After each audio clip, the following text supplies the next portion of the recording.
क्या आपके भी कोई अपने जो इस दुनिया से चले गए हैं वो आपको स्वप्न में दर्शन देते हैं? अगर ऐसा होता है, अगर वो स्वप्न में दर्शन देते हैं तो इसका क्या मतलब होता है? क्यों वो आपके स्वप्न में आते हैं? और कुछ ऐसे होते हैं जो आपके स्वप्न में कभी नहीं आते हैं, तो इसका क्या मतलब होता है? और जो स्वप्न में आते हैं वो कौन है? जय श्री राम दोस्तों, कैसे हैं आप सब लोग? दोस्तों मैं भी ठीक हूँ।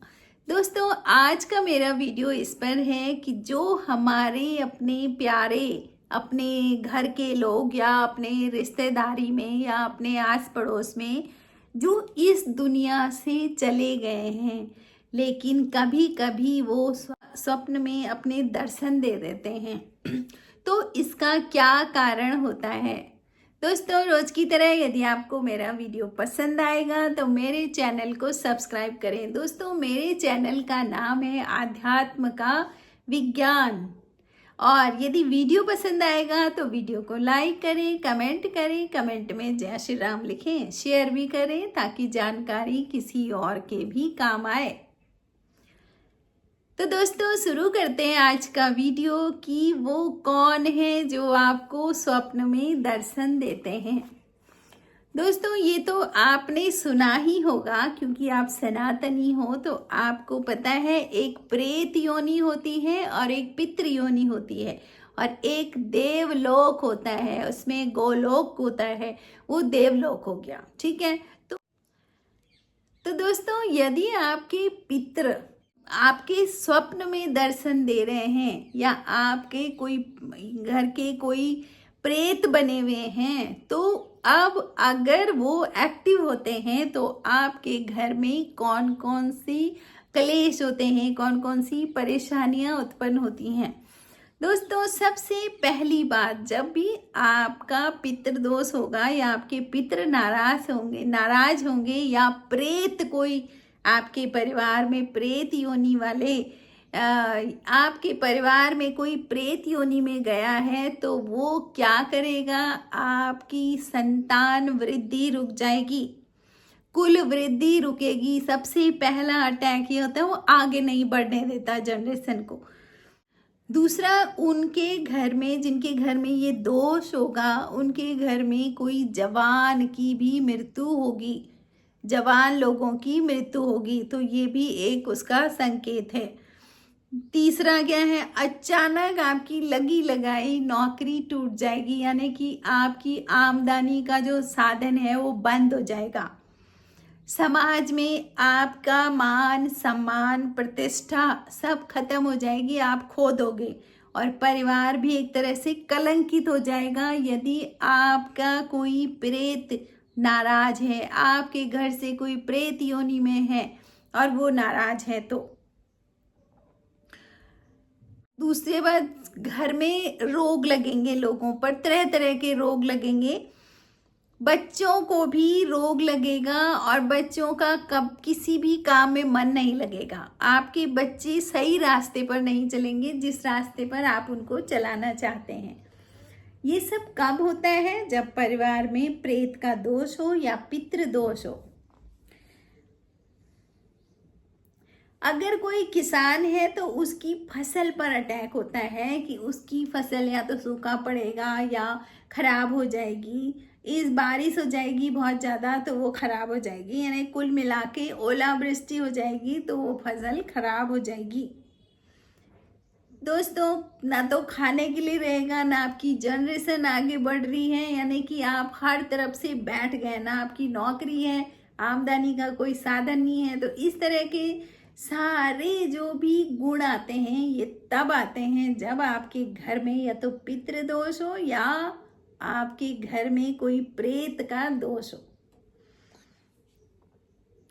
अगला क्या होता है? पति पत्नी में झगड़ा। जिन पति पत्नी में झगड़ा होता है वो जनरेशन टू जनरेशन चलता है। माँ बाप का झगड़ा होता था, बच्चों का झगड़ा होगा, अब बच्चों के बच्चों का भी अपनी पति पत्नी में झगड़ा होगा। यानी कि पति पत्नी एक घर के दो पिलर होते हैं।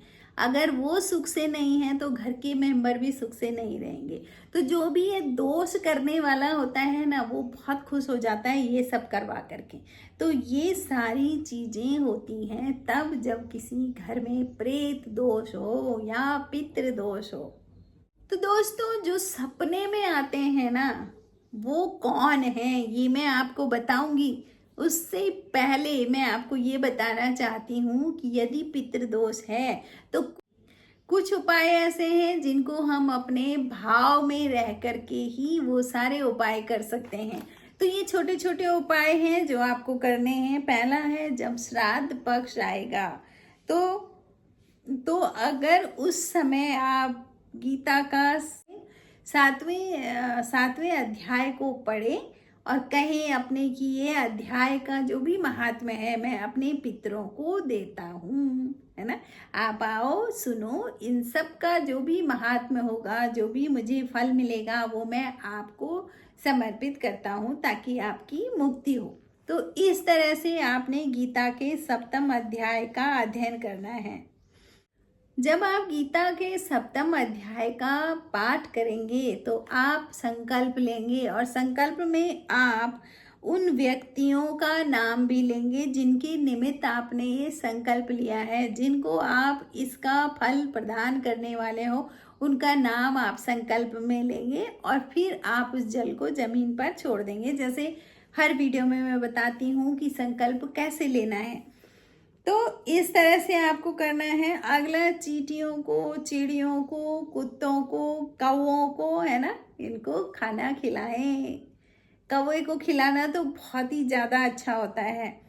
तो मछलियों को आटे की गोलियां दें। तो ये सब करने से आपका प्रेत दोष, पितृदोष कम हो जाता है।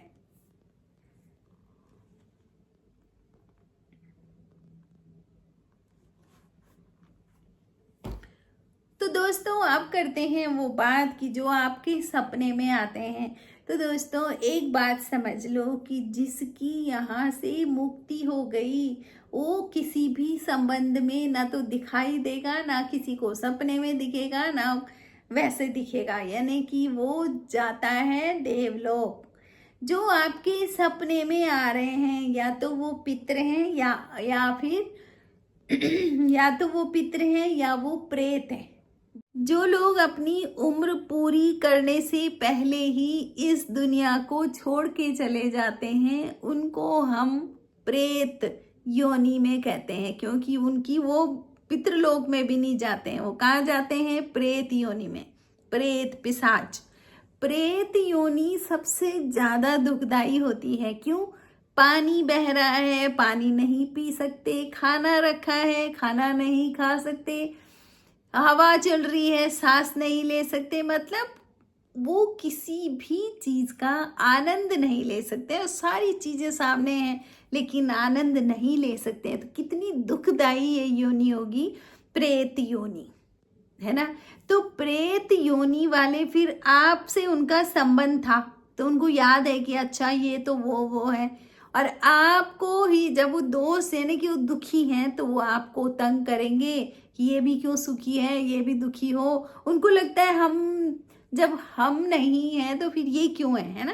कुछ ऐसी जलन की भावना भी रहती है उनके अंदर भी, तो वो आपको दुखी करते रहेंगे। अगर आपके घर में प्रेत का दोष है तो आपको बहुत जल्दी उसकी पूजा पाठ करवानी चाहिए। यदि आपके घर में प्रेत दोष है तो आपको उस पूजा पाठ करनी चाहिए और करवानी चाहिए। यदि घर में पॉजिटिविटी है तो वो आपके घर में नहीं टिक पाएंगे, क्योंकि वो अपने आप में नेगेटिव होते हैं बहुत ज़्यादा। क्यों? जिसको कुछ मिल नहीं रहा है वो नेगेटिव हो जाता है। तो दोस्तों, अब आप समझ गए होंगे कि जो सपने में आ रहे हैं इसका मतलब उनकी मुक्ति नहीं हुई है और वो आपसे कुछ चाहते हैं कि भाई कुछ करो। तो फिर आप क्या करो? तो आपको क्या करना है? उनके निमित्त दान करना है, पुण्य करना है, बहुत गीता का 7वां अध्याय का पाठ करना है, शनि मंदिर जाना है, शिव जी को जल चढ़ाना है। ये सारे काम करने हैं किसके लिए? उनके निमित्त। जो भी आप काम करते रहें भाव में उनका नाम लें। तो तब देखो उनको मुक्ति, तो फिर आपको भी समझ लो कि आसानी हो जाएगी जीवन जीने में। तो